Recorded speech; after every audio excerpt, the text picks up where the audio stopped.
Hi there, it's Alison Marlowe with another Global Winning Women live call. And gosh, I am incredibly honored to be speaking to Jillian Haslam. I was really very fortunate to meet Jillian via one of our Winning Women ambassadors for Central London, and that's Kathy Ballard. Now, Kathy had heard me share my global vision for Winning Women and said to me, "You've just got to meet Jillian." And I was absolutely thrilled and delighted to have had the pleasure of actually meeting Jillian at our launch in London that took place in October. And yes, I've got so much to thank Kathy for on this one. So let me tell you a little bit about Jillian just before I introduce her. Jillian is an author, a motivational speaker, and philanthropist extraordinaire. And Jillian has the most incredibly amazing story, and I think you really need to hear it directly from her rather than me, so I'm not going to go into any details. But what I will tell you is that, this is a story of someone whose childhood was spent in excruciating poverty in India, and somehow Jillian really transformed her story and has turned her life around. She spent 2 decades successfully climbing to the top of the ladder within international banking, and her life experiences make her an absolute master of change and success. So Jillian, welcome, and thank you so much for joining us on this Global Winning Women live chat. Alison, it's an absolute pleasure, honestly. Like you, I am extremely grateful to Kathy, and I met her at an Advantage Woman meeting. And I think, the relationships and the networking just goes on. I mean, it couldn't get better than this, could it? Absolutely not. And, as I said, it's a real delight. And I have been absolutely itching to, for this interview to happen. And, it feels as if I've been talking about it for weeks now. And here we are. It's your opportunity really to be able to share some of your story, because I think, it's all too easy sometimes to look at our lives and think, oh, poor me, whatever, I can't do this because I can't afford it, or, we make up all these excuses, all these stories about why we can't do things. And, it's my, one of the things that I'm really passionate about is other women coming forward and really sharing their experiences of life and the challenges that they have had. And I think that this can be so empowering, and it sometimes puts our own little obstacles into perspective. And I know that this is not some kind of poor me victim story. It's completely not that at all. And that's why I'm so delighted to be able to invite you to share with us, a little bit about, your story of how you have absolutely transformed your life. So, Jillian, may I hand over to you? Sure, Alison, thank you. To go back on my life, I was one of 12 children born to British parents in India. My father was a captain in the British Army and was transferred there. And after Indian independence, he decided to stay there, even though his sister brought her kids and came back to this country. My father decided to stay there because that's the country he knew and loved and was very comfortable at the time. But unfortunately, after a year of India gaining her independence, the British were allowed 1 year in which to leave the country. Mm-hmm. Hundreds of families left, and very many families decided to stay back in India. My father was one of them, and his decision actually changed the course of our lives forever. Because after so much of conflict and sadness and, all of the things that the British Empire did to India and so on and so forth, there was a lot of resentment, there was a lot of sadness, there was a lot of hurt that actually happens, and my father blamed no one side for this. He always said, this is just life, and this is the decision that I took. And unfortunately, we paid a very, very bitter price, because most of us were girl children, and we lost 4 siblings, 2 sisters and then twins, to poverty and malnutrition. Gosh. And we had a 5th sibling, Susan, who we almost lost again. Mm-hmm. So, you know, my siblings kept dying continuously, one after the other, because my parents couldn't afford anything. My father just couldn't find employment after that. His health failed.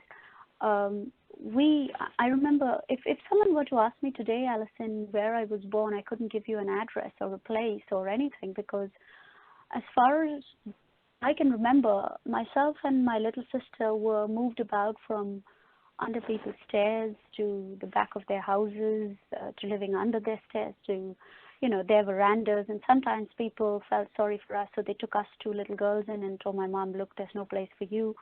And we carried on like that for months on end. And we moved from pillar to post. And we didn't move in a country like Britain, where, you know, it's nice to move. It may be cold or it may be warm, but it's nice to move. Even the stairs over here are wonderfully clean and very lovely. But over there, it was living in absolute squalor. So there were 2 ladies who lived upstairs who said to my mom, look, you can live under our stairs, but that's all what we can do. And in return, you do some chores for us or whatever. My dad was very ill, had a heart attack, and was in the Salvation Army at the time, who were looking after, you know, British soldiers and things like that, free of cost. So my mom laid down a plastic sheet, and that's actually the cover on my book, where my little sister, myself, and my mom stayed for months on end.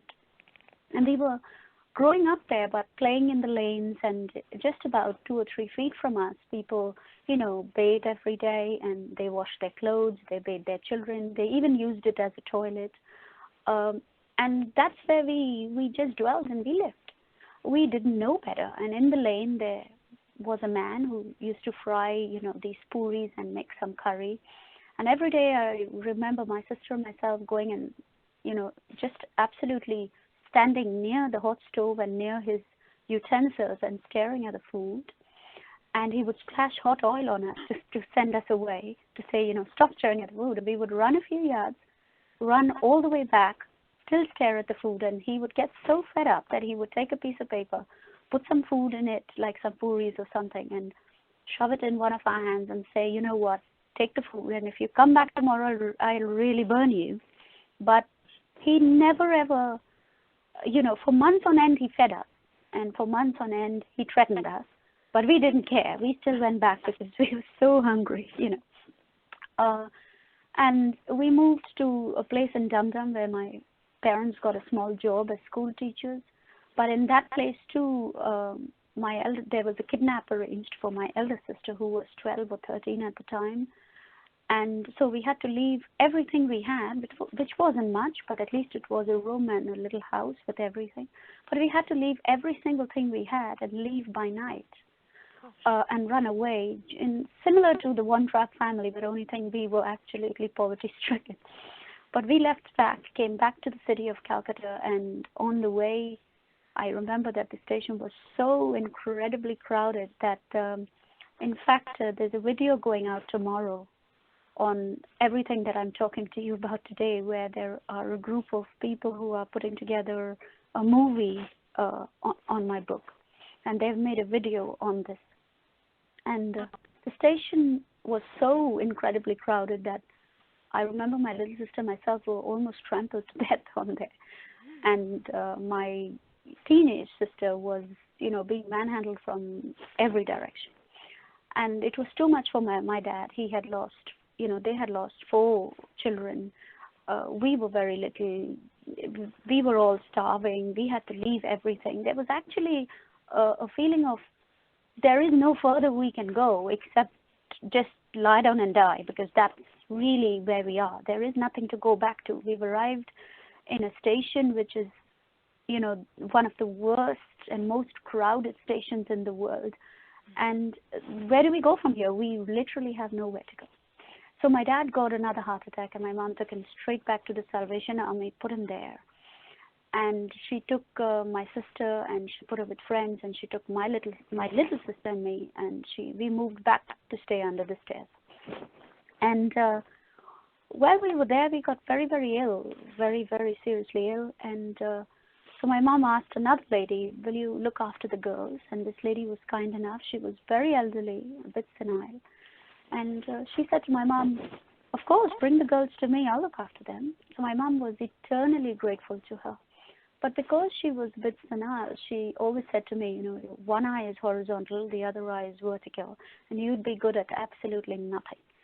So one day, from under her table, I saw a giant cockroach come crawling out. And being a child, I was very, very scared. So she noticed that. And since then, she had like an Indian-style toilet, which was about 2 feet by 3 feet and about 6 feet in height. And every evening, she would take me to that toilet and show me that there were hundreds of big flying cockroaches in there. And she used to put me in there, close the door, and put off the light. Ooh. For months and months on end, this carried on. And every time my mom visited, we would never get a word in, because my mom would always say, are you saying your please and thank yous? Are you grateful? Are you obeying? Are you helping? So we would never get a word in. But I became so traumatized as a child that it only had to become, be about 12 or 1 o'clock when I used to just wet myself, because I could not imagine that the time was nearing for me to be put in there again. And this trauma affected me so badly that one fine day my mom did visit, and she did notice that I was just, I don't know, my mom just describes it as you were a state of, like a mental child. You couldn't even say your name, you couldn't talk, and you were just standing there, wetting yourself. So my mom took us from there, and I can tell you it was the happiest day of my life, because we skipped and jumped and played all the way, walking all the way back, which was very far, back to our place under the steps. And we lived there again for another few months, and then we finally got our second home, which was in a proper, full-fledged slum, where approximately 3,000 people shared 3 toilets. Wow. It was so bad, and it was just a small little hovel in a room where we probably had electricity 1 day in the month. We had to fill water from a tube well. We had no food, and again, it was just a little hovel, but it was our home. And we were so poor that, I believe that we were poorer than the poorest of the poor as well. But the people around that area really and truly helped us so much that, there was a woman by the corner of the road who used to save up all these bad potatoes and tomatoes and stuff, and I used to run to her every day and collect that, cut off the bad pieces and cook it. And there was a meat man who used to, save all the bones for us. We used to never fail to go and collect it. There were these Mother Teresa homes where we used to line up every Friday and collect a packet of milk and a packet of biscuits. We never missed that queue. And there was a tea shop who was so poor, but I remember my mom bringing my 5th sister home, putting her on the bed and saying, well, here goes, she's also going to go, so the doctor's given her 3 days to live, and she's not going to make it either. But me being a child, I was about 8 or 8.5 at the time, I looked at Susan and I just loved her. I thought she's my sister. How can my mom say she's just going to die? But it really and truly felt at that point in time that the world had definitely given up on us, the country had given up on us. Mm-hmm. The city had given up on us. Our neighbors didn't care, except for the few who saved every little thing for us. And the doctor had clearly given up on us. And my mom was so tired and so, fed up with life and so, utterly exhausted with everything and losing so many children that she just accepted that, okay, this is another one that's going to die. But I think that's where the change happened for me, Alison. It was that point where I thought to myself, no, this isn't, and this can't continue. Somebody has got to do something to fight and to try and stop this from happening, because we could live here just like my other four siblings all died, and we could live here forever, and we could create another generation, and they could live around here forever, and this could go on. But one of us has to fight, and one of us has to get through. You know, I'm a great believer in the quote where we say, you know, success begins when one refuses to accept the circumstances in which they find themselves or in which they're born into. If you accept your circumstances, you will obviously believe, and I talk to so many people who honestly and truly believe, Alison, that, you know, this is my fate. This was the fate of my family. And they also go to extreme lengths of saying, God blesses the poor, and God wants this, and God wants this for me. This is something that I have never been able to believe, because no, He doesn't. He's given you a very precious gift, the human brain.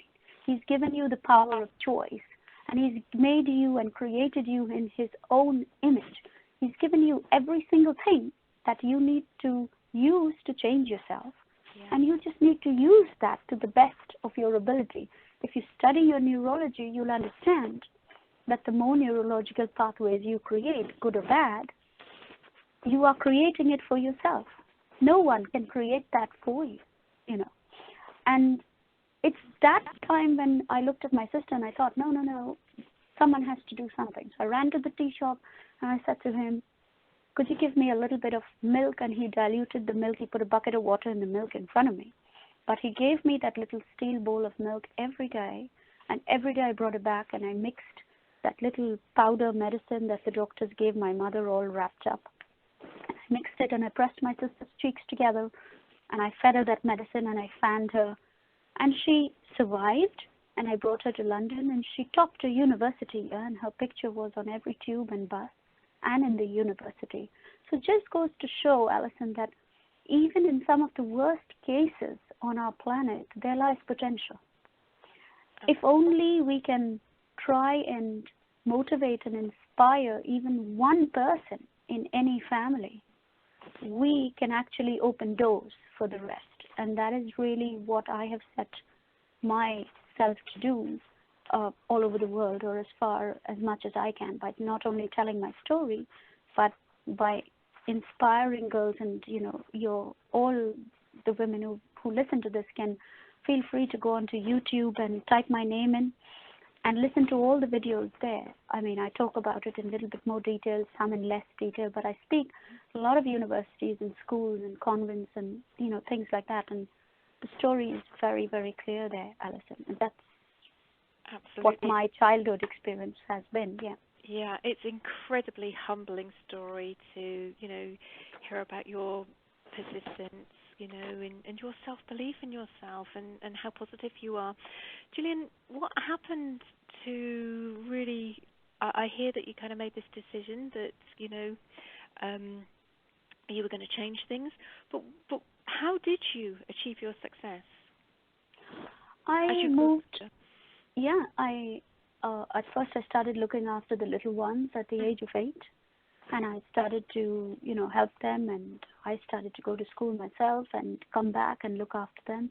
And then at the age of 17, I moved to New Delhi, where I did courses, and then I got a better job. And then I remember I was interviewed for a job at Bank of America, where there were like 250 girls being interviewed for that one role. Because, Alison, in India, when a multinational company brings a CEO to the country, it's a very, very big thing there. Mm-hmm. So I remember being given an examination paper and put in a hall of 250 girls, and I thought, you know what, it doesn't matter. I'm still going to do this, because I was just leaving another smaller company where I had taken about 9 months of my benefits in advance and my salary in advance from that company, because my mom was dying of cancer, and I did every single thing in my power to try and save her, but obviously my salary was nowhere enough. I was going to work in the morning, and then after work going to the free hospital and being with her, and then coming back again just having 2 or 3 hours sleep and then going back to work. So I had worked for this company for a long time, but I had taken all my benefits in advance to save my mom, to try and save her, but we lost her in the end. And that is what life does to you. Nothing that you do that, you can expect that because I'm doing my very best, it has to turn out positive. No, it will not. And sometimes you have got to accept that. Yeah. And you have got to accept it and say, I'm going to even work and try even harder. It's not that God wants this for me. No, God does not want to take your mother from you. And God does not want to leave you with 2 little ones, when you're very young yourself. But it's lessons to be learned, and we can learn from any situation. And the lesson that I learned from that was that, no, I've got to empower the little ones to be better and stronger and bigger in ways that, we can all get ourselves out of that situation. And so I, again, interviewed at Bank of America, and we went down from 250 to 100 and then 75 and 50, and eventually I got selected for the job. Wow. And I couldn't even believe my luck, but I guess it was meant to be in a way, because the CEO at that time was an incredible person, and he's still in touch with me today. He was the person who endorsed my book. He was the person who gave me the biggest redundancy to take my siblings and myself out of the country. He helped me so much, and he helped me because I was never the kind of person to say, well, I've got this great job, so you know what, I'm the bee's knees. No, never. I was always very humble and very grateful. And he used to even come to my home to visit the 2 little ones. And he always said, oh my God, Jill, the story you have and where you've come from, and you still continue. And we used to work very, very long hours, Alison, in the bank. We used to, if we had an Indian holiday, he would say we are an American bank, so we don't celebrate Indian holidays. And if we had American holidays, he would say we are in India, so we don't celebrate American holidays. So we never got a holiday, really. But I didn't mind that. I really didn't care. For me, the job was everything. The gratitude that this man had shown me was everything. And I always believed that I needed to do whatever he asked in order to go forward. So even after Bank of America, I didn't stop from there. I contacted the home office here in this country, and I sent my father's details, my mother's details. You have to do a search 5 years up and 5 years down for their births, their marriages, and all of that. You have to get all the documents, and you have to pay for it every time.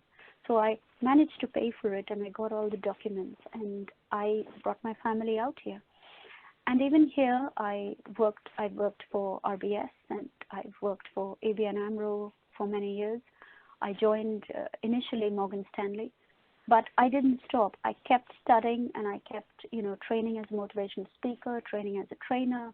I've done, uncountable number of courses and trainings and all of that. And I then finally wrote my book, and now we are finally now working on a movie script to get the movie out. So I think I've never stopped trying to persevere, because I always had it in my mind to, Alison, I do believe that it's very difficult to inspire others to accomplish what you haven't been able to achieve yourself. Yes. And it's so important for us to remember that, because if I am not an example to others, I can't expect others to try and follow me. So when I go to, in India recently, I had to give about 250 or 300 kisses to girls in a school, in a convent. And I could not inspire those girls if I hadn't brought some kind of results to the table. Yeah. So I need to prove that myself. I can't just sit down and say, well, I've accomplished a lot and that's it. Now let's just go around speaking and let's just go around trying to transform lives. They wouldn't buy that. No. I've got to be the example that I want to see in them. So that's why I keep trying. Gosh, your story is absolutely mind-blowing, and usually on these chats, they're very interactive, and today I'm just sat here, my mouth just keeps dropping open, and I'm nodding in places, and I'm just really feeling so much emotion, from moments of delight to moments of despair, and then back to delight again. My gosh, it's an incredible story, and I think it's so. Question, I don't even know what the word is that I want to use here, but I just think it's incredibly empowering to be on the receiving end of a story like this, because it just goes to show us what it is possible. And that also these things really do happen in our world. And, I know that moving forward, Jillian, I'm hoping that there may be some ways that we may be able to collaborate for Winning Women as well. Yeah. Anyway, that's an aside. I want to get back to your story now, but tell me a little bit about what you're actually doing today, because are you still in banking? No, not at all. Not at all, thankfully. No. So what No. made you decide to leave?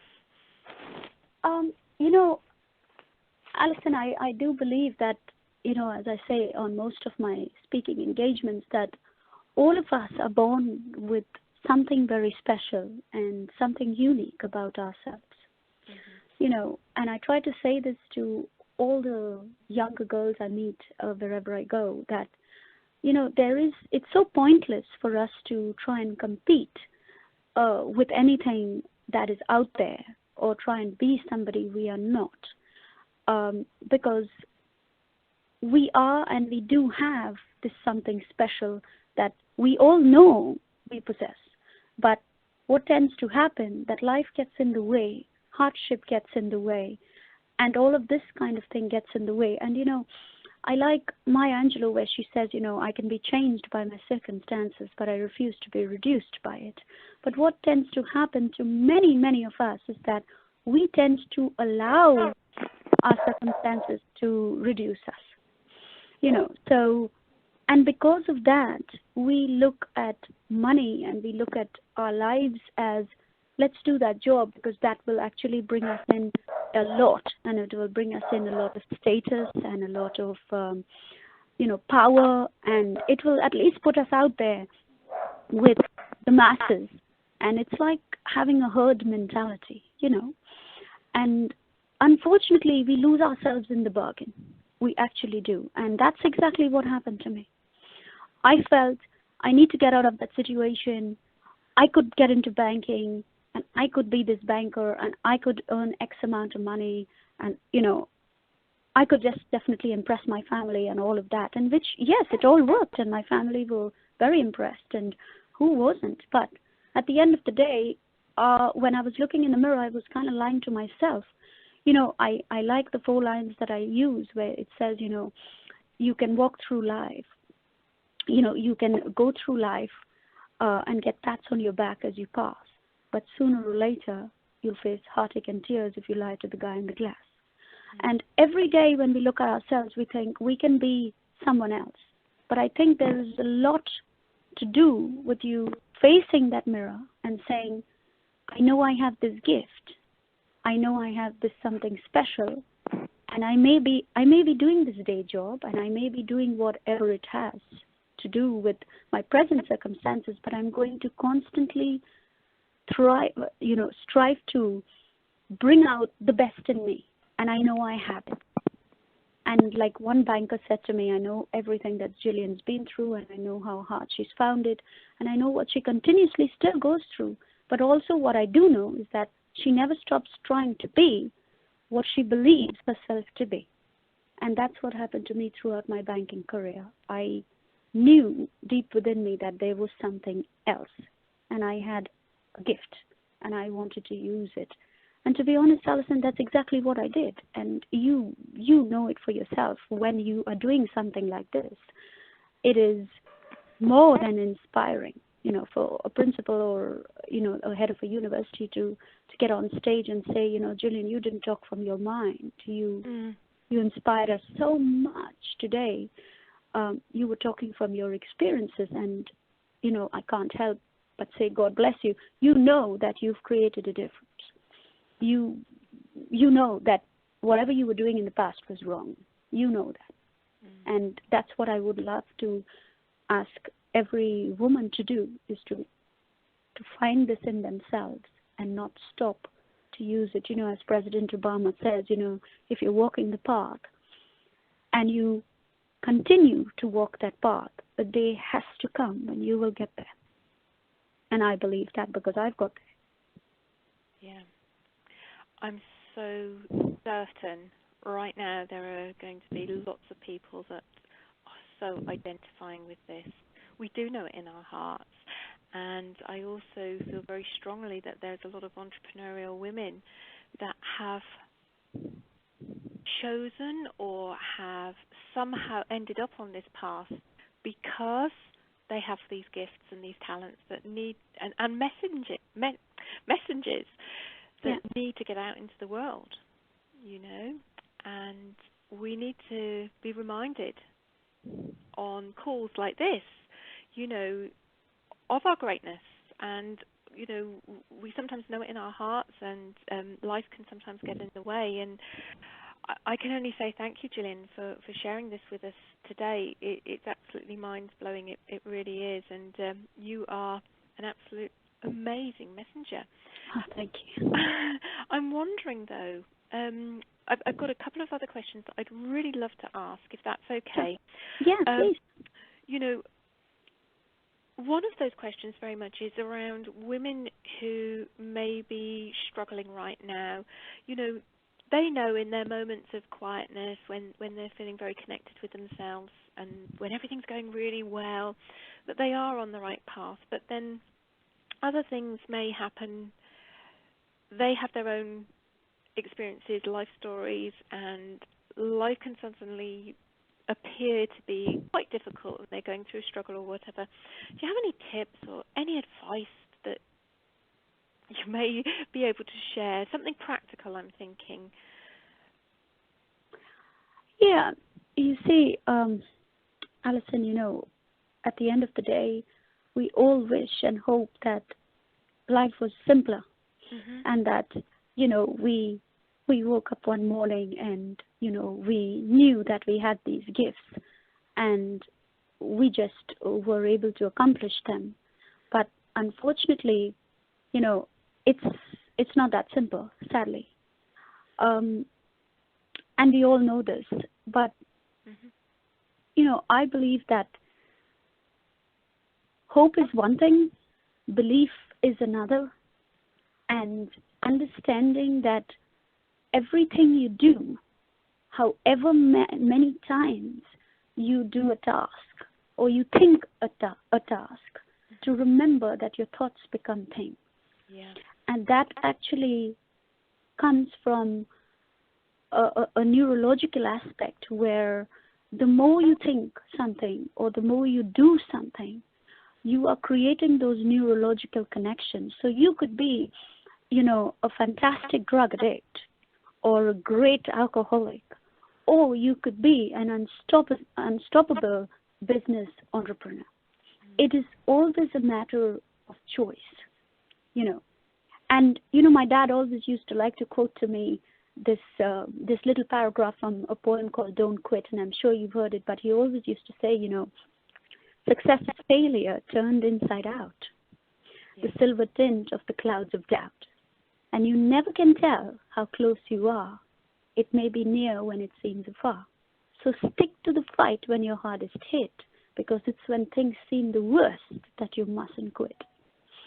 And I always remember those words, Alison, because my dad used to explain that whenever you are trying to quit or whenever life is getting hard, that is the time when you're actually creating the strongest neurological connections.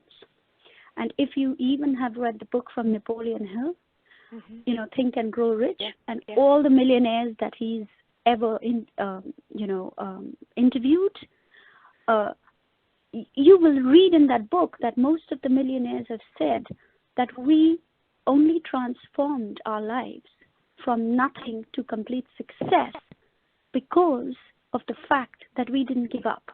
We were almost on the brink of destruction, but we chose not to give up. And I'll give you my own example, Alison. I did my trainer's training with 45 girls.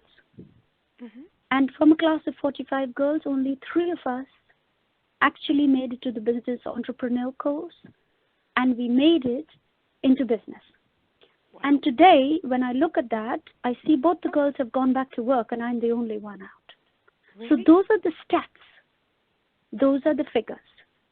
But it takes somebody very strong, not just with your belief system, but to understand the neurological process that is taking place within you, as within, so without, and to understand. And if you understand that concept, you will never give up and you will get there. I mean, I am a testimony to that fact. I can't say more, Absolutely. You absolutely are testimony to that fact. My goodness me. So, Jillian, I'm aware that unfortunately time's running away with us, but what are your plans for the future? You've talked a little bit about, currently you're going into schools and you talk in all sorts of different places, but can we just talk a little bit about some of the projects that you might be working on and just, what your vision is for the future? Sure.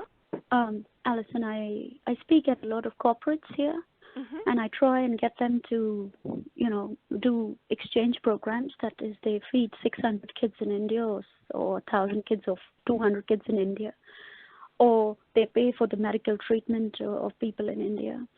I try, like I said, I speak to universities and schools and colleges and convents and all of that. And I do the same actually in India as well. And we have very, very big events over there for the deaf and the dumb girls and boys. We have blood donation camps. We work with thalassemia children who are kids who actually die every second week because they can't afford blood transfusions, and these kids actually work as domestic help in other people's houses and pay for their own treatment because they can't afford. There's nobody to pay for them. So I'm an ambassador to the Calcutta Medical College Hospital, and I've taken that upon my own shoulders to try and help these kids as much as possible. So we are having a Valentine's Day dance here in London, and I would love it if all the women could just help us by just buying a ticket, come over. There's a live band. We are going to throw a big party, but it's all for a good cause. It's to save these little hearts. Oh. And I'm doing a medical program for all the aged in India, and it's followed by a Christmas high tea. We are also starting a program which is like the Save the Children program over here, but we're going to do it there. But the only thing is we're going to do it for kids and for the aged and for the disabled. Wow. So, yeah, I'm working on a lot of things, and I'm also working with a team on my movie script, which actually if we can accomplish that, then we can, when I go into a school or a college, Alison, I change lives where there are about 1,000 students in a room.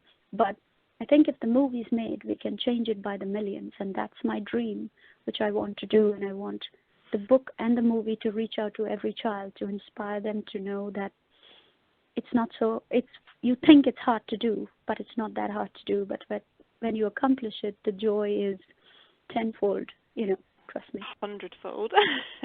Absolutely. Yeah, wow.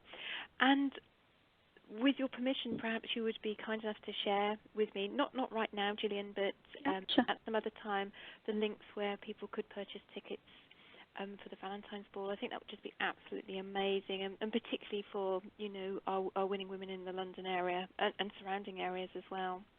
Oh, absolutely, Alison. I will 100% get that information. We are just working on the flyer, and as we get it up and running, we definitely get it to you. I mean, thank you so much for that. Oh, and thank you so much for your time today. You're evidently incredibly busy, and I just feel so honoured and so privileged.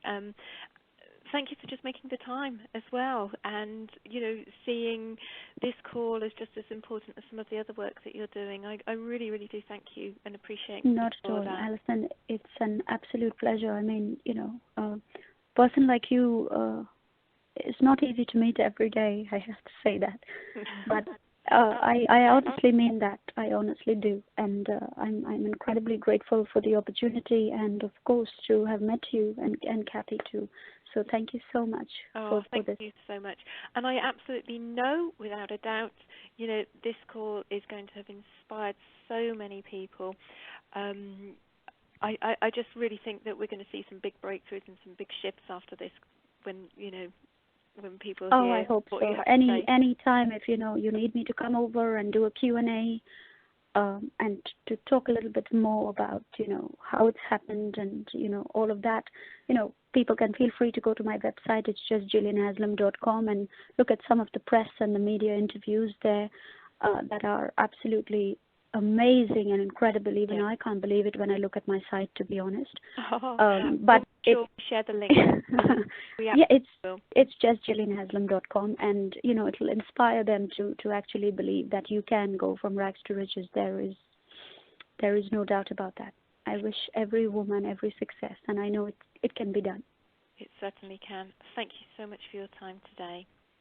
That's all, Alison. You take care. And you. Bye-bye.